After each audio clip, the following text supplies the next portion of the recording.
Alors, je m'appelle Sandrine Boucher, je suis journaliste de profession et jardinière du dimanche, puisque en semaine je travaille en ville et je vis en ville. Et le week-end, nous sommes ici, dans cet endroit qui est situé dans le parc régional du Pilat, à 1 heure environ de voiture de Lyon. Alors, un jardinier du dimanche, c'est un jardinier qui a un jardin qui est seul. Les 3/4 du temps. C'est-à-dire que c'est un jardin qui doit être le plus autonome possible puisque le jardinier n'est là que le week-end. Alors l'idée c'est de permettre justement à cet espace de vivre, de survivre et voire même de prospérer en étant un peu tout seul. Et c'est-à-dire en organisant le jardin afin que ce jardin n'ait pas besoin d'être arrosé, n'ait pas besoin d'être traité, n'ait pas besoin d'être désherbé trop régulièrement. Alors on est ici à 800 mètres d'altitude, donc en moyenne montagne. Autour de nous, il y a de la forêt, il y a des prés de pâture. En ce moment, on a des vaches. C'est un jardin en pente. Donc la quasi-intégralité de la surface est pentue.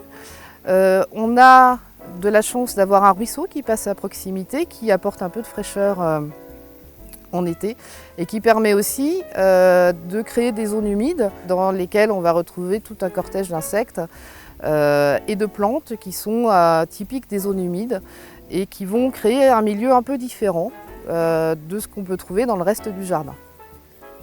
L'intérêt de garder des espaces que la nature va se charger de fleurir spontanément, qui sont des espaces un peu compliqués pour être cultivés, que ce soit des talus, des endroits à l'ombre ou des endroits très humides par exemple, va permettre de donner un style très naturel au jardin, de respecter aussi l'environnement dans lequel ce jardin se situe et de permettre à nouveau aux insectes, aux animaux sauvages, d'avoir des lieux de repos, des lieux de reproduction et puis un garde-manger pour pouvoir ensuite venir manger tous les prédateurs que vous ne voulez pas dans votre potager.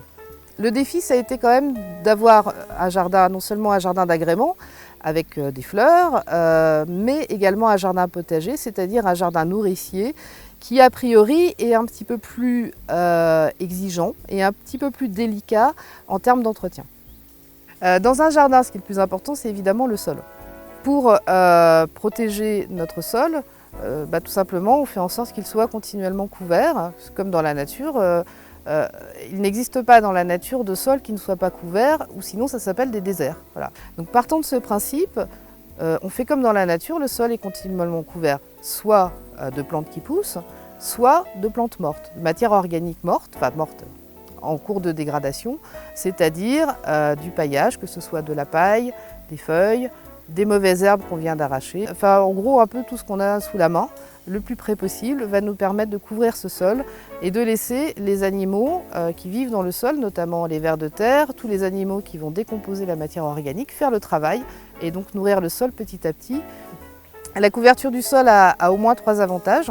Elle permet de garder l'humidité au niveau des racines et donc de limiter l'arrosage, les besoins en arrosage. Elle permet également d'éviter les mauvaises herbes puisque la place est occupée, donc les mauvaises herbes ont du mal à germer. Et puis enfin, le paillage, en se décomposant, va permettre aussi d'améliorer petit à petit, de saison en saison, la qualité du sol. On ne traite tout simplement pas.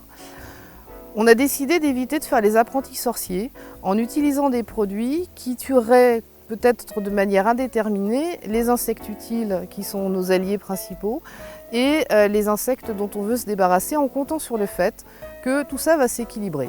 Je donne un exemple. Nous avons notamment sur ce terrain des sureaux. Les sureaux ont la particularité d'attirer les pucerons au tout début de saison. Et ça, avant qu'on commence à cultiver le potager. Ce qui signifie que les coccinelles vont être attirées par ces pucerons qui sont présents en abondance sur le sureau, que ça ne gêne absolument pas d'ailleurs d'être couvert de pucerons. Une fois qu'elles ont été attirées, une fois qu'on leur a donné un garde-manger grâce aux pucerons du sureau, elles sont présentes et elles vont s'occuper de tous les pucerons du jardin. Ce qui nous permet également d'éviter les traitements, c'est notre manière de cultiver le potager qui est à la fois assez dense, on ne marche pas à l'endroit où on cultive avec un système de potager en rectangle. Voilà, nous on a choisi le rectangle, d'autres choisissent le carré, qui est assez dense. Ce qui permet d'éviter que les mauvaises herbes ne poussent puisqu'elles n'ont juste pas la place. Et puis nous avons aussi un potager qui est très varié. On évite de faire des zones uniquement dédiées à une monoculture. Quand on met des légumes différents sur un espace, les prédateurs sont un peu désorientés. Ce qui permet justement d'éviter à nouveau de traiter et que finalement il n'y a quasiment aucun prédateur qui nous ravage notre potager chaque année, quelle que soit la météo de l'année ou les circonstances particulières de la saison. Faire un jardin, ça a plein d'avantages, en particulier quand on est un urbain. Un petit peu débordé, un peu stressé, ça permet de faire du sport, puisque voilà, c'est quand même une activité physique douce, mais malgré tout intense. Ça permet de laisser libre cours à sa créativité, de concevoir les choses d'une certaine manière qui ne sera pas celle du voisin.